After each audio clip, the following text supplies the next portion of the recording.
Okay, well, what's going on, everybody? We are back. It's the Honolulu Blues Show. I'm your host, Adam Stark, back from wrestling kangaroos or whatever the hell you guys thought I was doing last week. But yeah, I'm ready to rock and roll. I feel like is this like our first show, like all three of us in like a couple weeks? It seems like I think like Julius missed one, then Nick, you missed one because your mouth was all messed up, or you had crowns going on, or. Man, dental work is the worst, boys. Don't ever get it done. Just avoid the dentist. Just lose all your teeth. I recommend it. Yeah, kids, be careful. Don't eat all that candy. Listen to old Uncle Nick. Teeth go bad fast. That's true. That's true. Eating that candy, god dang. And now we got so much of it in our house. Oh my god. Speaking of candy, what Halloween costumes? I gotta ask. You guys both have little ones, so Nick, take it away. I don't know if you guys discussed this last week, but what was JJ going as? So she went as Mirabelle from she went from for Encanto. Have you ever seen that movie? Yes. Yeah. So she's the lead, leading that Mirabelle, or I believe that's how you say Mirabelle or whatever. But I dressed up as a prisoner, and then my wife put on all this sweet zombie makeup and was this awesome zombie. Nice. She did it up. She was the best of everyone. So it was fun. What about you, Julius? So my daughter, she was a princess, a very elegant princess. My 8-year-old son was a werewolf, quite ferocious, if you ask me. Classic. And my youngest, my almost 2-year-old, was a pumpkin himself. and it was great. And me and my wife, we took the inaugural Halloween off of costumes, so we just went as ourselves. But it was fun. It's always fun. I love Halloween. I love it. And I dressed up as Mr. Incredible and went with my girlfriend's little brother, and he had an incredible suit, but he also had a giant inflatable alien costume that's like, it's the alien holding the little kid. I don't know if you guys have seen that one. It's the best. But he wanted to wear that one, so he chose that one. But I don't doubt him. Don't blame him, I guess. No. Now, you guys did see that you could have stopped at any Spirit City, Halloween City, Spirit Halloween, and got a Honolulu Blues co-host, outfit that came with, I think it was our "This Is Our Year" banner. It came with some sunflower seeds and a lot of whiskey, because that's what you need to be a Lions fan. So hopefully you didn't miss out on that. That was probably my favorite costume I saw out there this year. Yeah, that was hilarious, Nick. The sunflower seeds, that got me cracking up.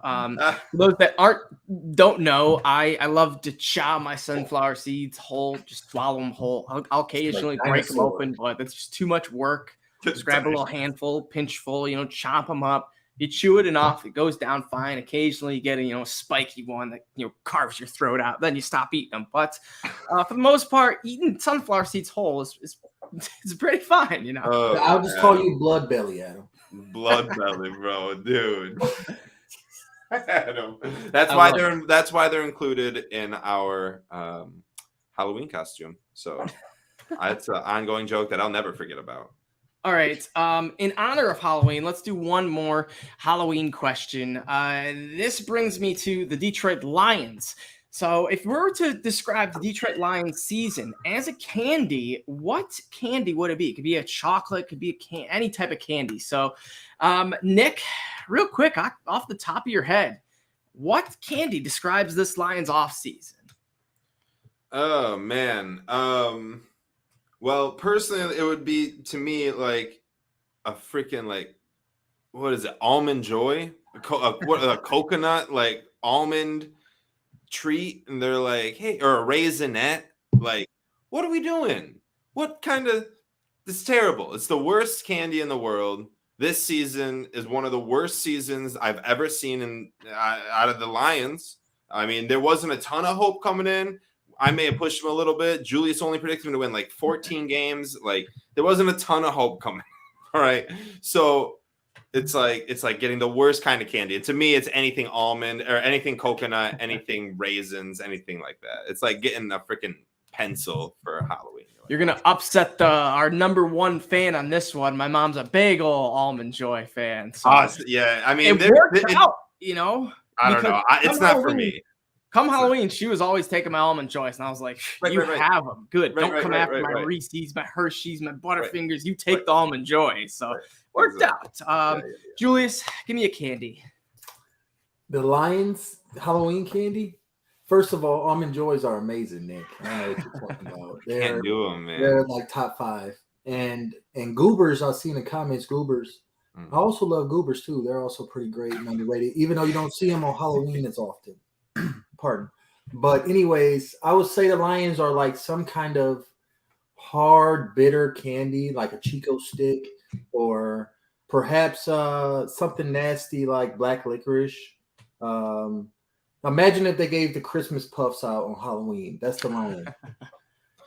You know what? It's like, have you ever gone to the freaking dollar store and got some candy that was, or like just the oldest, like when you were a kid, you got like the 25-cent like gummies in a bag, and they were just old, stale, nasty gummies.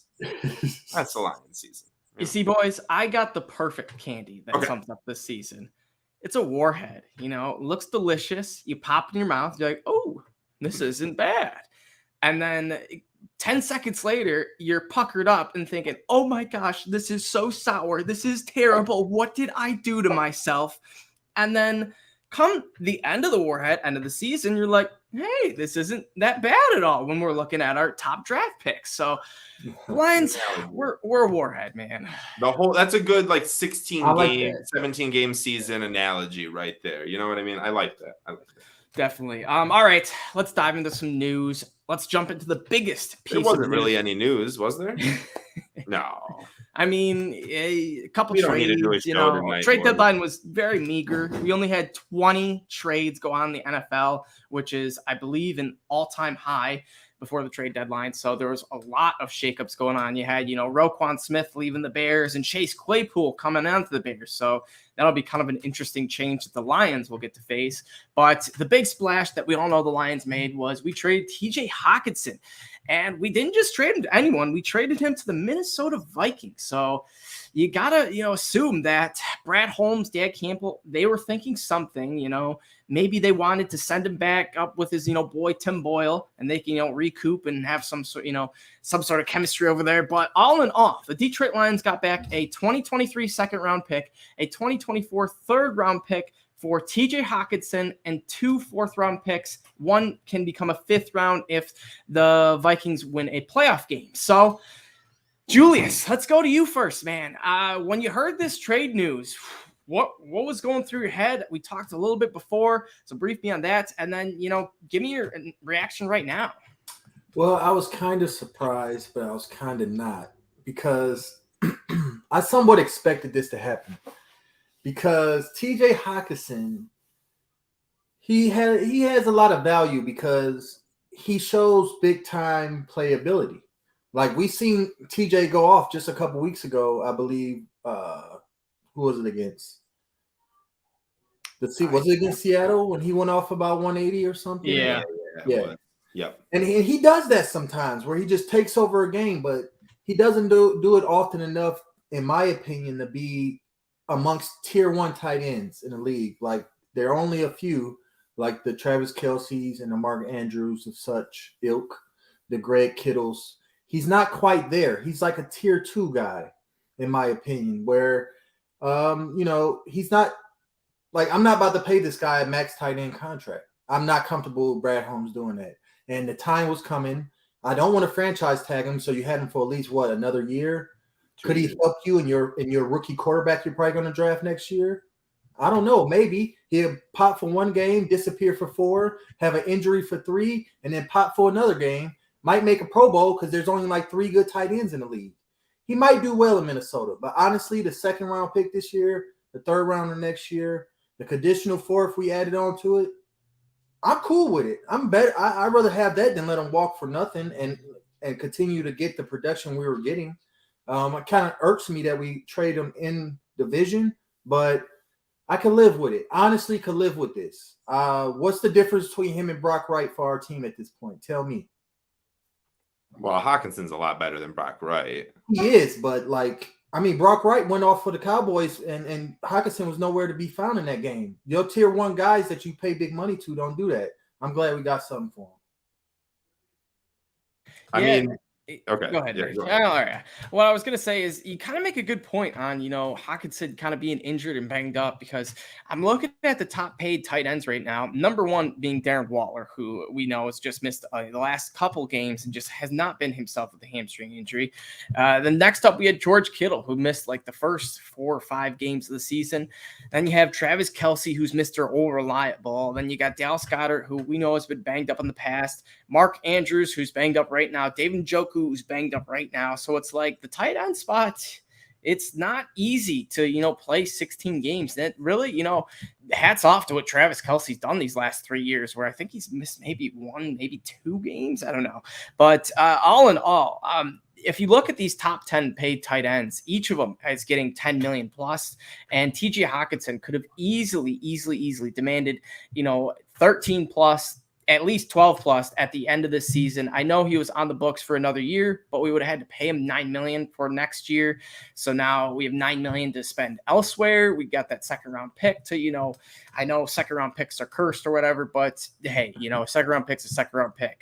I'd rather have it. So all in all, I get that it's interdivision, but I think Brad Holmes was thinking, even if the Vikings were to re-sign this guy, he's going to take up a chunk of their salary. And I would rather have them pay TJ Hockenson, a guy who I know isn't, this elite tight end, over, a Darius Smith type player, a good player to contribute for their defense, et cetera. So all in all, I'm in favor of it. I like it. Hockenson was a great guy. Loved his message saying goodbye. And it'll be cool and weird, I guess, seeing him on the Vikings game come December 11th, which I'll be at too.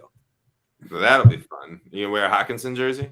I don't have one, but I might have to hunt one down. I can get a cheap one, They're probably on sale at Dunham's now. Probably on sale, yeah, 50% off. yeah, probably. Yeah. We traded TJ Hockenson. That is kind of crazy. What is going on? Is this what? Can you think of the last biggest Lions move outside Hockenson? I mean, I named a few. I don't know if I think it was before show, but it's Darius Slay and Glover Quinn and Quandre Diggs. These are big guys that we were moving during the Matt Patricia era, right? The Bob Quinn era. And I kind of thought we were over that. I kind of thought we had our building blocks. There's a lot of positives. There's a lot of negatives. I don't think personally that TJ Hockenson is a Super Bowl type game-changing tight end. But I also think TJ Hockenson is one of the top 5 tight ends in the NFL. I just don't think that the tight end position is that vital to you winning a championship. I just don't. I think you can get by with a guy like, I don't know, anyone. I can't even think of anyone. I was like Dalton Schultz or whatever. I don't know. Travis Kelce. Mitchell. Who won the Super Bowl last year? The Rams, right? Tyler Higbee is not a top. He's a top 15 tight end. You could even toss in the Bengals, CJ Uzomah. Nothing special, but solid guy. Yeah. And it's like Darren Waller, that's the highest paid tight end, and no, he's not healthy, but even when he is, he hasn't been anything. And how good are the Raiders this year because of it? How Kittle's super impactful. And so is Travis Kelce, and so is Mark Andrews, and their teams wouldn't be as good without him. I get that. I don't think the Lions would be 0-7 without Hockenson. I don't think we'd be 4-3 with Hockenson because we're not. I don't think he's that type of ball. I don't think he's that type of momentum changer. I think he's a very good tight end though. And yes, you want to have a top 5 player in the NFL at a certain position. I don't think there's anything wrong with wanting to keep and thinking that the deal wasn't great. I personally am okay with it because we now have 4 picks in the top 2 rounds next year. That's fun. It's a lot of capital. Maybe we don't use all 4 picks, but I'm on that side. That's where I lean. I think that interdivision is really tough. It really, really is. But he has I thought it was 2 years. Is it a 4th year and a 5th year option? Right? Isn't that what he's? think so, yes. 2 years, right? That'll be tough. 5 games against him if he stays just that amount of time. But again, we would have to pay him, and you're not gonna leave Hockenson on of just a 5th-year option. He's gonna hold out. There's gonna be some turmoil. You just don't want that. Get rid of him and get some picks. If all 4 picks hit early, like Kirby Joseph is hitting right now, right? Malcolm Rodriguez hit immediately. Aiden Hutchinson is looking really well. Brad Holmes has good draft picks. We can bank on his draft, especially if Paschal becomes like this hopeful, like just good player. I think we're just building still, and it sucks because it's hard to pass that on to Lions fans. But I'm okay with this trade. I am, and I like Hockenson, and I wish him the best because I really liked him as a player. But let me stop rambling. Like, I like the trade. Shout out to Jameson Williams, because this is don't this mean that they really thinking that Jameson Williams is gonna, like, produce what we haven't, some of the receiving yards we haven't been getting from Hockenson consistently? Hawkinson's average is like 580 And yards. You know what I mean? Hockenson actually we picked up his 5th year, so we're only gonna be facing him 3 more games. So this is his 4th year now. So yes. Oh, I'm sorry. I added an extra year. So it is just next year unless they want to sign him for 15+ million, which he'll probably request and deserve. And if the Vikings don't pay him, it's basically, in my opinion here, this is a loaner for a win now team that's caught a spark with a new head coach and a new GM, and Kirk Cousins throwing a touchdown in 37 straight NFL games. Like, that's more than, like, that's like 20 games more than number 2. Minnesota's like just going for it. They're like, yes, we're buying in right now. We are making it, because the NFC is wide open. The Eagles are the best team. The Lions had them on the ropes for a little bit. Like the NFC is wide open. I think the Vikings are just all in. It's a loaner. It's like an MLB type of trade. It's kind of crazy. You don't see it in the NFL, but I kind of like it how, it's kind of like a Lions, almost like an FU to the Packers, like kick them while they're down. Oh my goodness. Oh man. Somehow, some way, man. If the Lions have 4 field next week, we just Aiden Hutchinson, 2 sacks, Rodrigo, interception, maybe. I don't know. I'm preaching a lot, knock on wood. But if the Lions were to beat the Packers, oh my gosh, what a soul-crushing just win that would be. Ugh. And shout out real quick. Shout out Travis. We just put up Travis 5 picks. That's his birthday today. Shout out Travis. Happy birthday. Yo. But 5 picks in the first 65 picks. Whew. That's a lot of fun. We know what Brad Holmes can do too. So wait for Lamar Jackson. Sorry. Would you trade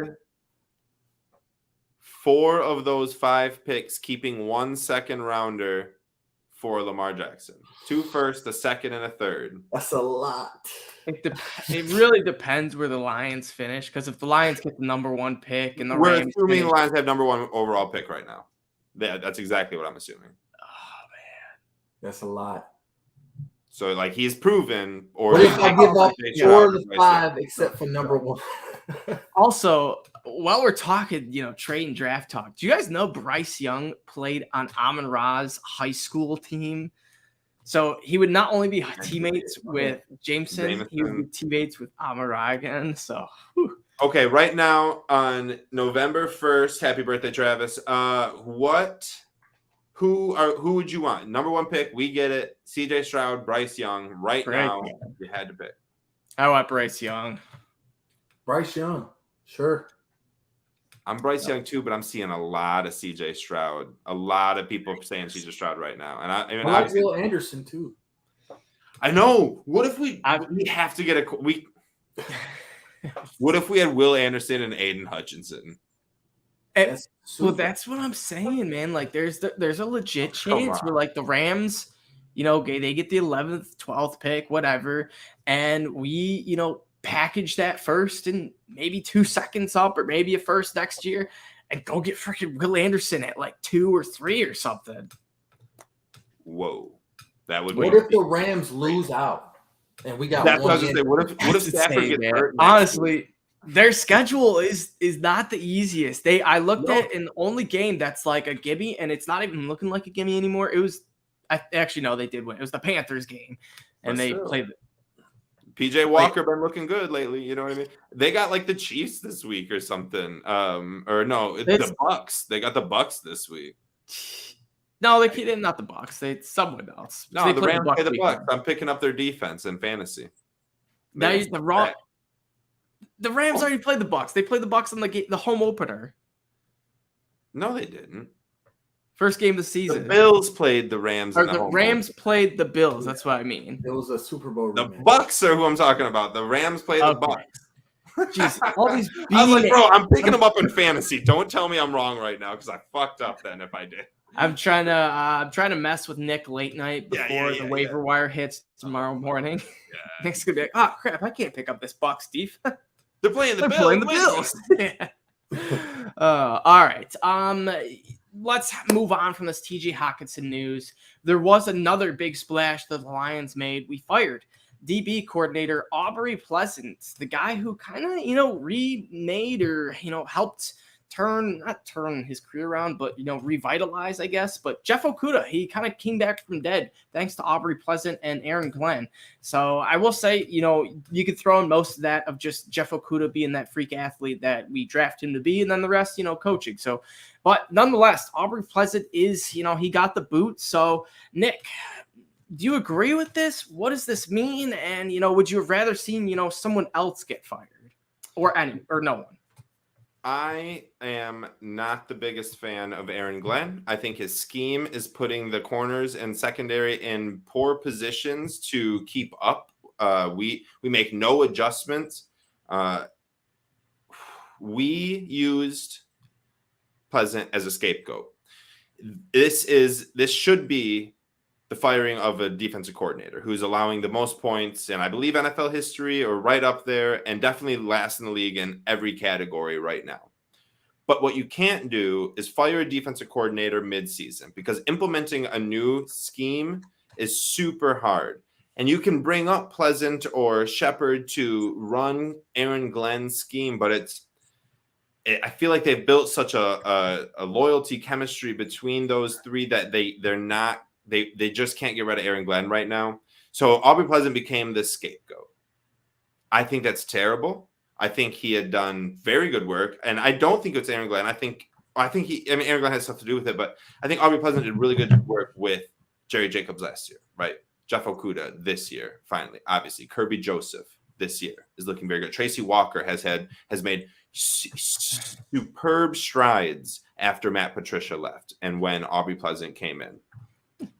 So Aubrey Pleasant gets fired because the defense is so poor.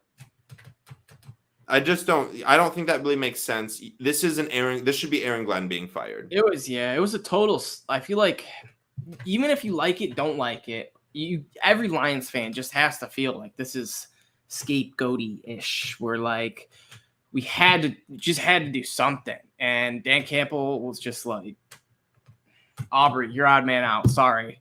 And it was kind of we did that. We did it last year. We got rid of Anthony Lynn, the offensive coordinator. Yeah, that's right. He wasn't afraid. It's weird that Aaron Glenn sticks around. It's I don't know what to make of it. And I will say I am going to give, the defense, Aaron Glenn, one more week. I think this Packers game is a solid test. They're no one. It's not an elite offense. It's not the Aaron Rodgers of the past. It is still Aaron Rodgers. Don't get me wrong. He's still probably going to throw a Hail Mary off a face mask or whatever to win the game. But nonetheless, this offense isn't the Devontae Adams style offense that they used to have. So if the Lions could just test of, so what is it that we can keep up with mediocre subpar teams or keep up with the division, I guess, it's a decline. Man, you and me can go out there and be a defense coordinator and keep up with the Aaron Rodgers right now. Like he is declining. This is our second division. It's weird, but this is only our second division game since that Vikings game, which we, nearly won. So that was a breaking point. Man, could you imagine if we just won that game, how just different everything would be, because there's no way we trade TJ Hockenson right now. We maybe even having another win just because momentum, but oh man, woulda, coulda, shoulda. Julius, give me some thoughts on this Aubrey Pleasant firing. Nick is exactly right. Aubrey Pleasant was a scapegoat for Aaron Glenn and his failed scheme. I mean, the complaints in this past game was that we didn't get physical. Our game plan was to get physical at the line of scrimmage with Tyreek Hill and Jalen Waddle, and they just failed to do it at all. How? So they're blaming Aubrey Pleasant's coaching, which I don't believe so, because like Nick said, we saw improvement from a lot of players in the secondary, even though there's been injuries. They've been decimated by injuries. He's a positional coach. He coaches form and awareness. Scheme and what these guys are supposed to be doing needs to be managed by Aaron Glenn. So Aubrey Pleasant is a scapegoat. That's exactly what this is. So yeah, I agree. It's I don't know. But AG is next though. He's next on chopping block before Dan Campbell is. They might go together if we keep up.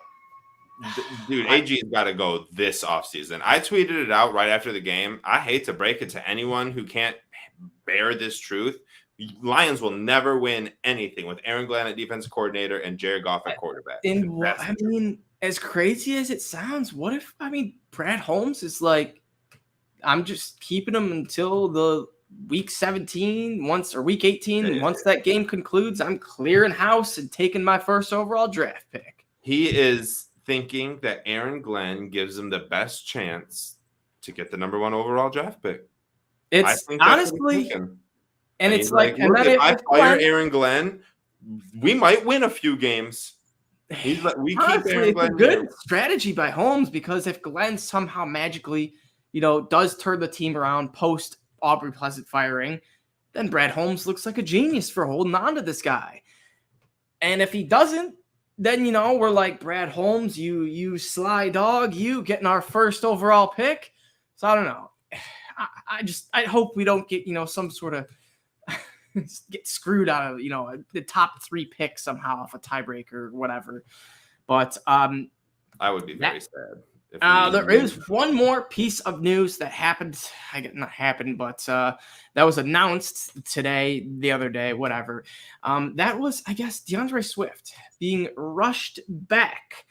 And I guess he's still banged up. And Dan Campbell said he was rushed back too early and he's going to take a step back with him. So this makes me believe that he might not play this Sunday. And I would say more like no than yes. So, Nick, what is your concern on DeAndre Swift and his injury proneness? Because it's starting to get to the point where it's like, man, he's so good, but would you rather want, a Jamal Williams guy who's there, 14, 16 games, who's, solid, or an elite guy that's there, 6 to 10 games? So give me some thoughts, Nick.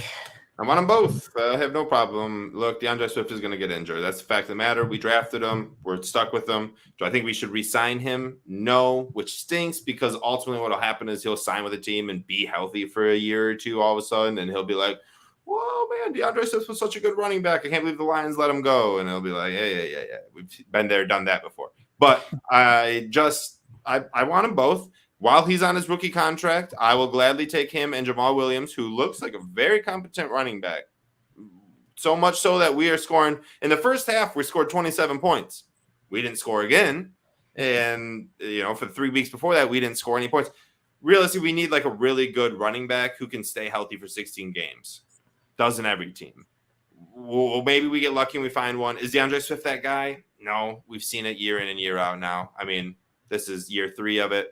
We just know what's happening. He's Mr. Glass. But when he's healthy, he's freaking phenomenal. So I'll gladly take him. I think we need to stop rushing him back. There was a year, I don't know if it was last year or maybe it was 2 years ago.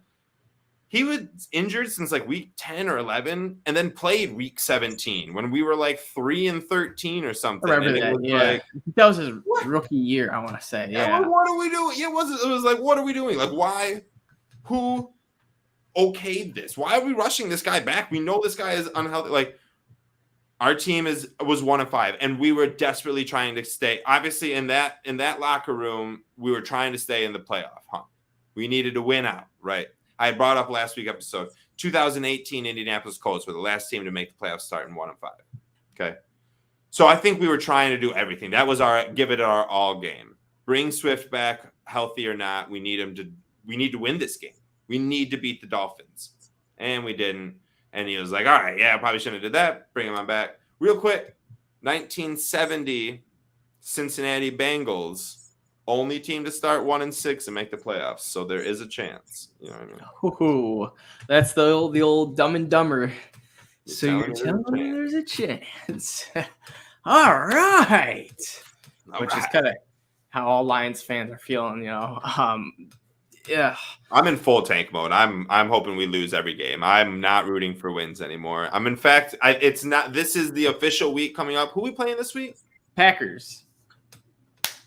Next week will be the official week. After we lose this week, next week will be the official week because I got like my little my little TV, like 32-inch or whatever, and then like my 60-inch. So I watched the Lions game, and then I got Red Zone down here. You know what I mean? There you go. Next week after the Packers game, doing the old flip-flop. We're flipping. Red Zone gets the 60 boy, and then, we'll throw the Lions on down here and keep an eye on them. I don't know.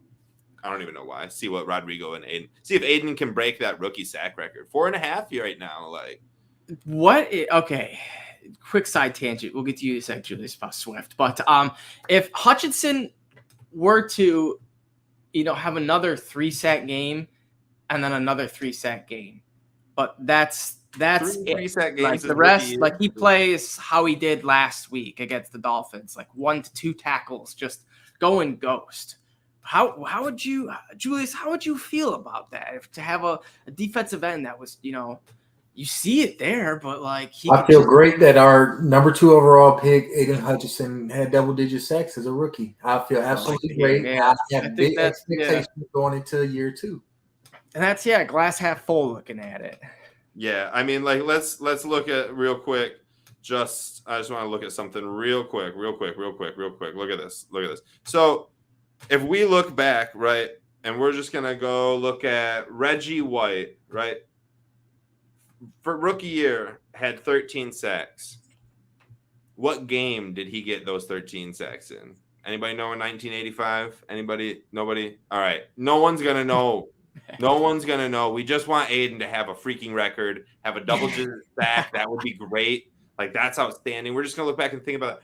Realistically, we're on the worst NFL defense in the history. Are we still there? Is that still? I'm sure, yeah, definitely. So the history of the NFL has never seen a defense allow more points than what we're seeing right now with our own eyes and then talking about it on a weekly basis, thinking people want to listen to it. It's good times. And Aiden Hutchinson still has 4.5 sacks. And what if he finished with, what'd you say, like another 6? So that's 10.5 sacks. Yeah. I don't care if it came in 4 total games. Yeah, that's good. It's great. And then let's get Will Anderson. And who you going to double team then? Who you going to call? You're going to call the Ghostbusters, and they ain't going to be able to help you out. Listen, am I the only one who think Hutchinson gets held every other play and it's not called? Gosh, I mention it all the time, dude. Oh, there was one gnarly one where who's their left tackle? He's a good left tackle. But he used to play for New Orleans. Teron Armstead. There it is, Armstead. Yeah, Armstead. Yeah, he was holding. He's a smart veteran because he was doing stuff that you could barely see. Yep. I mean, it is. Aiden's got to learn how. Aiden's got to get tougher. Yeah, he's got to look up. He's rookie right now. He's like a freshman coming in to college. You know what I mean? He doesn't look like JJ Watt. Yeah. But he's young. JJ Watt didn't look like JJ Watt. I think Aiden could put on 15 pounds of muscle by next year. I agree. Beast. Yeah, him and Rodrigo in the freaking weight room all day. Or all off season. It'd be good. Good chemistry build. All right, Julius. Back to DeAndre Swift.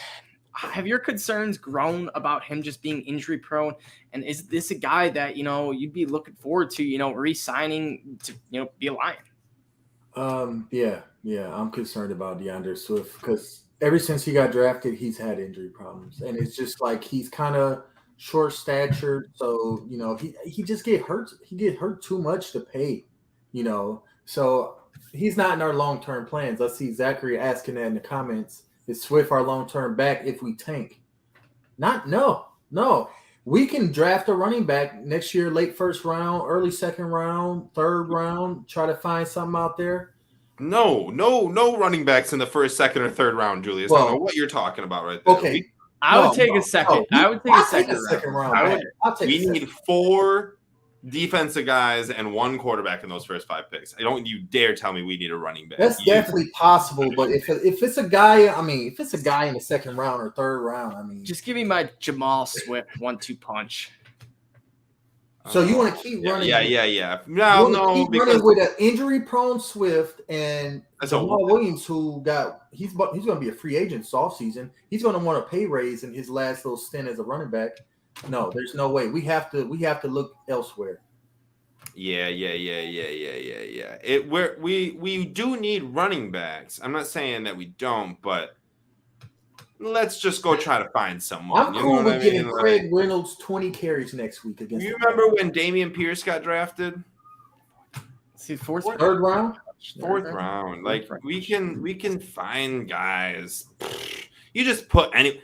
Man, Dameon Pierce, if you watch his Florida highlights from his college, he was not that good of a running back. Like, you just plug and play at that position, dude. You just, except for 33-year-old Jamal Williams and Mr. Glass DeAndre Swift. No, neither of those are. But even Jamal Williams has 4 games with 2 touchdowns in a game, and the record's 5 for a Lion, I think, or maybe in the NFL. I'm not sure. I'll have to look into that. That's a nifty little stat. Yeah, it's kind of a sticky situation. I wish Swift would just take some, vibranium or whatever, go to the fountain of youth, whatever magical juices, not anything illegal, but something that'll keep it good, but you never know. There have been guys in the past, granted it's not their first 2-3 years, it's kind of just their first year or two, that you really turn it around. Like Frank Gore, he was a perfect guy. That ACL tear his rookie season and was banged up a second year, that just never got injured again. So Swift, I don't know. You find me someone that's gotten injured every single year for 3 years as a running back at 25 years old, and you show me how good that they began. Todd Gurley just retired at how old is he? 28? Probably Todd Gurley. He's younger than Derrick Henry. 29. Yeah. He's Georgia running backs, man. Why couldn't we have a Nick Chubb?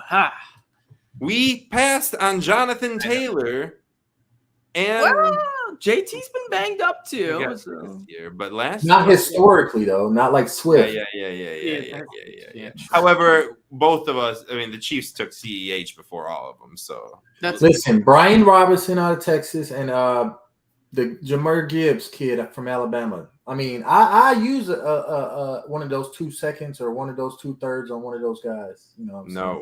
No. Good. Bad, Julius. No, we cannot spend $5 on running backs. We need 4 defensive linemen with all those picks. Yeah. Well, or 2 cornerbacks and 2 linebackers and a quarterback. We need so much defense. I don't give a flying fuck. With our offensive line, we can but literally. You're forgetting that we have a lot of cap space too. So we're also going to sign play. I hope our free agency is just as great as our draft this coming offseason defensively. So God would, man. We haven't had one good free agent signing since Brad Holmes got here. This is true.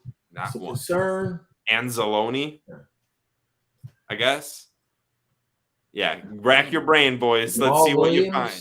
Jamal Williams. Probably the best. Jamal Williams is probably the best. Yeah, probably the best. Yeah. Maybe. Yeah.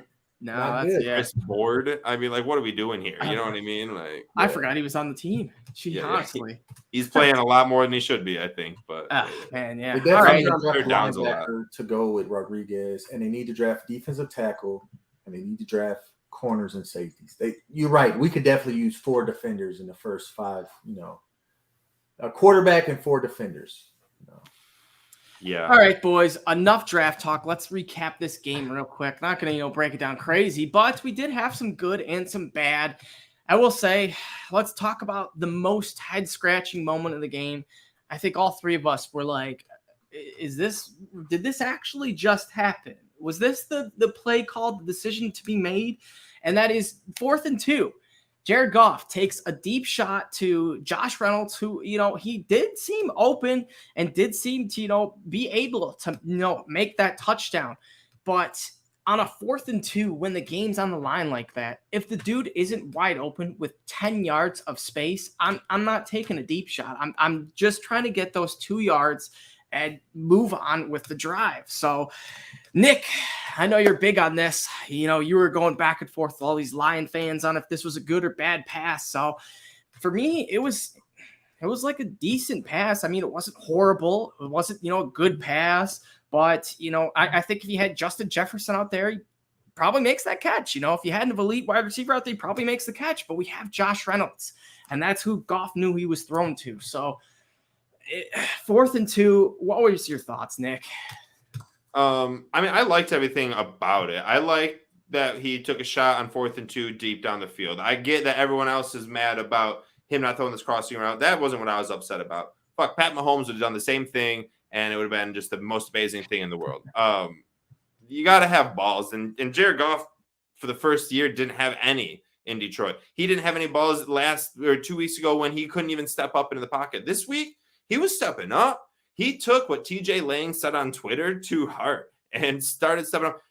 4th and 2, he makes this throw. It's a bad throw. You're not throwing him to his left. It was also a bad adjustment by Josh Reynolds. That's your boy, right? They have great chemistry and have hit on crazier freaking passes. Like out of nowhere, Josh Reynolds just comes up with these crazy plays, and you're like, whoa, that's great chemistry. I don't mind any of this. The thing is it was just a bad pass. A good quarterback takes that chance and then completes that pass. That wide receiver is open. That wide receiver had the step. All you had to do was not throw it, so he had to make this crazy adjustment to get the ball. And it all happens in a split second.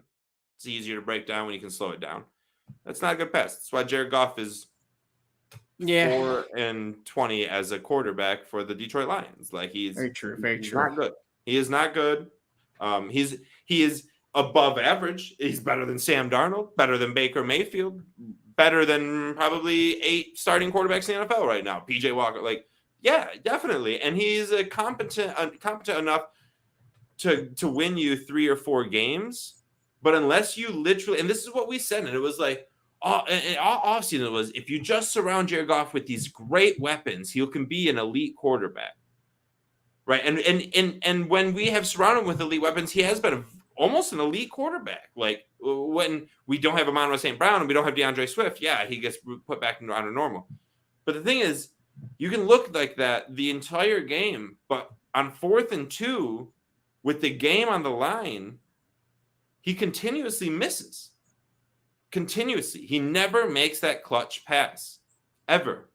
He gets rushed, he throws a bad pass, and then we all blame it on someone else because we feel bad for Jared Goff or something like that. Like, that was a bad pass. And I put the tweet out earlier today of freaking shortstop flipping around and throwing it. Hits the ump in the head. And it's like, that's what Jared Goff does on 4th and 2. He makes very bad passes. And it's not ever going to win. We have to get a quarterback that can make clutch freaking plays. Not on 3rd down in the 2nd quarter. Not on 4th down in the 3rd quarter. That's a clutch play. I'm talking 4th and 2 with the game on the line. You got to have a winner. And it's very easy to find out quickly who are winners and who aren't winners. Jared Goff's not it. Not it. Well said, Nick. Honestly, Jared Goff, great quarterback, very average. We've surrounded him with weapons. He's had his moments and he's had his down moments, but at the end of the day, it's just he's not a winning quarterback. And you can throw in the Super Bowl and what he did for the Rams, but he's not on the Rams. He's on the Lions, and what he's done for the Lions has just shown me that he can't win for the Lions. So, I think we kind of just got to roll with him until the end of the year and then decide with, what draft picks we have, what our options are. And from that point. So Julius, Jared Goff on this 4th and 2nd, give me some thoughts. I mean, it was a poor pass. Josh Reynolds almost caught it because he had a step on the receiver, like you mentioned, Nick. But, I feel like Matthew Stafford would have completed it. You know what I'm saying? He'd have threw it on the rope, and Josh Reynolds would have came down with it. So, I mean, Jared Goff is just not it. He's not that good. He underthrows a lot of balls, actually, especially deep balls. He underthrows a lot. He just doesn't have the arm strength or the deep accuracy skills needed. And the call, honestly, I wouldn't have called that play. I wouldn't have called that. I would have went for something. Our offense hadn't scored the whole second half. It was just too risky. You know what I'm saying? I would have went something more safe. I would have went with a fake punt. Again. Ooh, that was a great fake punt that we did though earlier in that game. It was great. It was great. Yeah, that was. I jumped. I was geeked right there. Woo! That was like to keep us rocking. That was a good one. Yeah. I want to talk about what I think was the worst thing to happen in this game, and that was we saw Dan Campbell fail us yet again as a head coach. So much so that I think it cost us the game. And this was the end of the second quarter. Right before halftime, Kirby Joseph makes this unbelievable play. Or no. Maybe it was after that, wasn't it? Somehow we get the ball. I don't think it was a Kirby Joseph turnover, but we get the ball, and there's about 62 seconds to go. Maybe it's like 52 seconds to go. And we run the ball with Jamal Williams, who gets like 11, 12 yards, first down. Another first down. Gets us from like the 10 or 11 to the 20, 21. Now there's like 48 seconds to go-ish, something like that. And we just run the clock out. We had 3 timeouts, maybe 2 timeouts. I think it was 3. And just under a minute. We had a 27-17 lead. And Dan Campbell finally says, I don't need to be aggressive anymore. Now's the time that we're going to be conservative, and we'll see, and we're going to take our lead, just like 6-3 up halftime to Dallas. That's what we're trying to do, right? Is just win the first half. If we're trying to tank, all we're trying to do is just win the first half. Dan Campbell is flustered, and we see it on the sidelines. He's not it. He's not it. I gave him the utmost confidence. I gave him the utmost time, and I'm not here to stick out a third year with him. New quarterback coming in. Do not have his first year be with Dan Campbell and then a second year be with a brand new head coach. Don't do it. Make Ben Johnson head coach. I know it sounds crazy. It sounded crazy when the Rams hired 30-year-old Sean McVay. It's crazy, but it has to happen. Ben Johnson is very good at our offense. I think he's very good at moving the offense.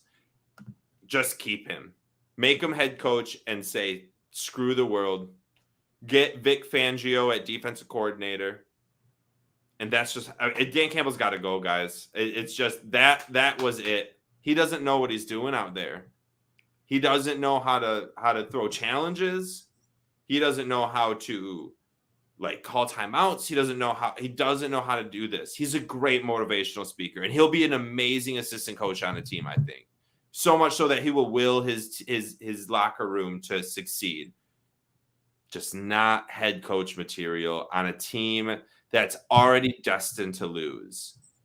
You have to have someone to come in that's so Weird Al Yankovic. It has to be so weird and random. That's the only way to break this curse. It can't be Dan Campbell. It can't be. He's got to go. I don't know. I mean, I agree with you, Nick. It's at the point where it's just sometimes you're just scratching your head, what is going on? So, Julius, you got any thoughts on just Dan Campbell coach of this game, or anything about this game? I mean, it's just another L that we took. You can't trust the Lions. They find ways to catch these L's, and I feel like Dan Campbell. You mentioned something, Nick. You said you could see it, and you can. You can literally see how nervous and out of his effing mind that he's going, that he's moving. Maybe he needs to chill out with all the Starbucks. All the 500 milligrams of caffeine every morning. Because he just doesn't seem to have it. Now, could him and Jared Goff? I hope not. I hope they did. I hope that we don't hang on to Dan Campbell and Jared Goff too long and win us some games this year, because I'm in tank mode too. I don't want Jared Goff to go on an 8-game winning streak and lead us to the playoffs. That would be a fun ride. Man, our podcast would be No, it wouldn't be fun. It would be a good ride for the 8 games, boys. Listen, everything we're talking about right now, about the draft, about taking Bryce Young, who we want, it'd be out of the water. We'd be picking 15th, 16th, and we'd probably still want to get rid of Jared Goff. I mean, yeah, we need to lose. Yeah. We definitely need to lose. We need to. And it was like with Dan Campbell, you could see it last year, even with every loss, and he was flustered and it was defeated and broken. You could see he had control of everything. He had everything, even at 0-11-1. He still had this. You believe still. You felt it. He had control.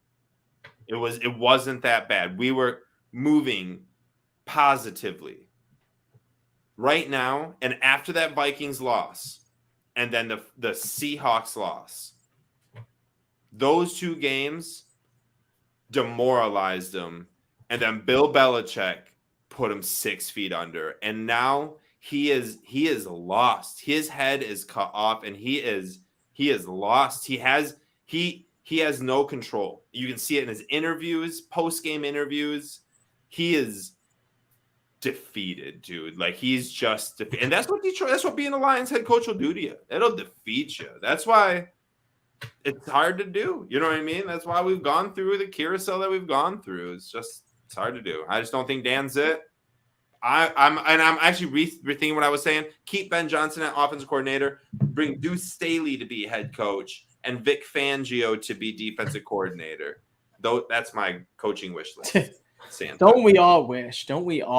But yeah, Dan Campbell, when your team can't score a point in the second half, and not 1, not 2, but 3 straight games, one being home against a very weak defense in the Dolphins, oh man, it's alarms are going off. I think all Lions fans are having flashbacks to Matt Patricia and how we kind of hung on to him, and it's almost like the same thing. We're going to hold on to Dan Campbell, get our draft picks, juice everything up. And then next year we get this Matt Patricia type opening where it's just oh my gosh, we did it again. And as a Lions fan, man, I don't want it again. I'm not ready. I don't need this. I just want to win.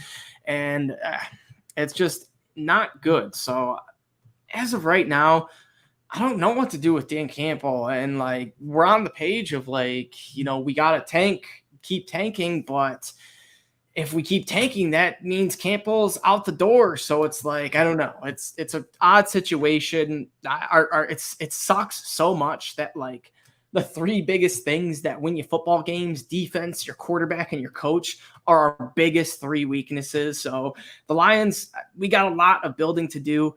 Couple other, bad things about this game, the penalties. I feel like the Lions are just so, uncoached and ticky-tacky little penalties, simple things. We saw Amani lined up a yard, 2 yards off line of scrimmage, which is it was laughable. He was mean. He was laughed at. Once again, the Lions were a laughing stock of, Twitter come Sunday. So little things like that where you're just how, as a NFL player, are you lining up offsides this many times? Granted, the Dolphins did it 10 times, which blew my mind. But the Lions, we were, shooting ourselves in the foot just as much. So penalties, things like that. I want to see cleaned up. If Dan Campbell, is going to keep his job, I want to see just like the fundamentals, go back, take it back to day one. Yeah. Gotta get rid of him. Get rid of him. Let Deuce Staley be head coach, or go do something crazy. Get like who's the Eagles offensive coordinator? Shane Schecker or something like that. I can't remember his name. He's doing pretty good. And if we get a guy like Bryce Young and we see what Shane Scheicher, whatever his name is, did with Jalen Hurts, just think what he could do with Bryce Young. Ken Dorsey seems like he's doing pretty good. Jalen Hurts fan, are you now?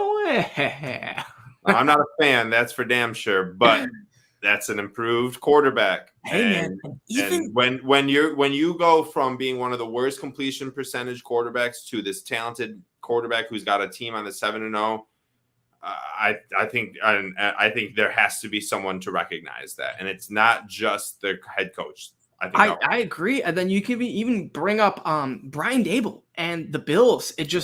Danny Dimes. This dude was a bust. Fifth-year option declined. He was looking like he was going to be left for dead. And next thing you know, gets his team 6-2, and you have Dable, just call him the perfect place. That's why I said Ken Dorsey, because we saw Ken Dorsey was the quarterback coach under Brian Dable with Josh Allen his entire career, and now he's the offensive coordinator. So everyone's like, well, Brian Dable made Josh Allen. Well, maybe he didn't. Maybe Ken Dorsey did. Maybe we get Ken Dorsey with a guy like Bryce Young, and all of a sudden we have another Josh Allen in Detroit. I like that take. Yes, man. That is what we need. I want a mobile quarterback. I feel like the Lions, we haven't really had an elite mobile quarterback. No, God, we haven't had one since 1991. Dante Culpepper. He was not mobile when he was a Lion. He was 39 years old and fatter than Santa Claus. I'm sorry. That might not be politically correct in 2022, but that's our last couple things about this game. A couple good things. Jamal Williams, he's just been shown that he can take up, he can get better. I don't know what I'm saying, but he's taken the load when DeAndre Swift, has been injured. So that we got the fake punt. That was awesome. Amon-Ra, first game back. Last game, I don't really count. He was ruled out by the refs with concussion, which was the weirdest thing ever, but comes back from his injury, concussion, whatever, and, seems like himself. Caught 7 passes off 10 targets. Kirby Joseph seems like a hard-hitting safety, so hey, if you can lay the wood, you always got a spot on my team. A couple other bad things. Lions, I mentioned. That was the most sexually innuendo that was very I've ever heard. Damn you, Nick. But you know what I mean. You can lay the wood. Adam's team is always open. All right, you know what I mean. All right. Bring it on. I'm sorry, Mary, if you're watching. If you're a hard-hitting football player, yes. My back door is always open. Football for my football team. All right, and then last couple other bad things. The Dolphins, he went 8 for 12 on third down and 1 for 1 on fourth, so we still can't stop crap. And just the penalties, Aiden Hutchinson, not the best game from the Lions. So, Julius, real quick before we head into the Packers preview, gun to your head, would you fire Dan Campbell? Right now? Yes, right now we'll say. Yes. Dang, it's just like that, huh? Yeah, because the Lions could have 4 or 5 wins right now. That's the thing. They could have beat Philadelphia. They're undefeated. They should have beat Minnesota. They could have beat Seattle, who I believe that, had a good game plan. He got out-coached by Pete Carroll. That's the reason we lost. He made a poor decision against Minnesota, the reason we lost. He made poor decisions against Philadelphia, part of the reason we lost. The Patriots, like you said, Bill Belichick threw the ball up in the air and slapped it 500 feet over the wall. And Mike McCarthy outcoached him. Who am I to say that it's going to change? You know what I'm saying? The cornerstones of this team is our offensive line, hopefully Jameson Williams, Amon-Ra St. Brown, and like 3 young guys, 3 rookies on defense. So we need to just take that and give that to somebody else who knows to do with it. I agree. It sucks too because we had like Hard Knocks and You know, I'll a let lot him of finish fans. out the season, but if he don't, if like I said, if they don't go on no crazy, 7-8 game win streak or get into playoff position, it's donezo. I agree. And if it's not, I'm gonna be like, Sheila, don't be your mother, please. And can I just throw something out there real quick? There's a guy out there, right, that wants to be a coach again next year. He's a former coach. He's actually won a Super Bowl and been to a couple. His name is Sean Payton. Now he's still under contract with the Saints when he resigned as coach, but he can be had for like a draft pick. It's been noted. Got a lot of those. It's been noted that like the Saints accept anything is from a couple mid rounders, like a second rounder and a third rounder, or a couple thirds, future picks. Just saying, that's a guy that can know what to do with it. I'm You not. want to get Bright? Don't you want to get Bryce Young and Jameson Williams to Sean Payton?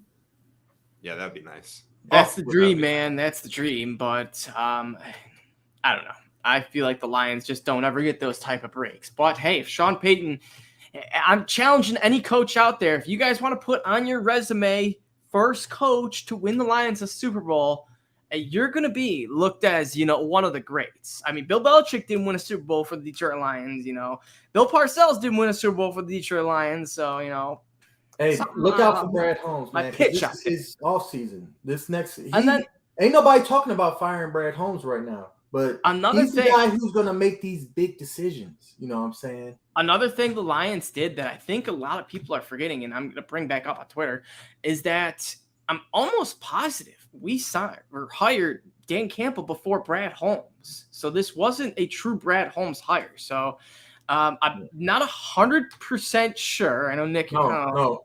I don't think that's right. We hired Brad Holmes first. I don't know if there's an NFL team that would hire a head coach before they hired their. I mean, I will do some deep digging. You do some digging. I could be wrong. I don't know. We're already past an hour. All right. Green Bay Packers 32-16. Let's move it. 32-16. These are such ugly numbers.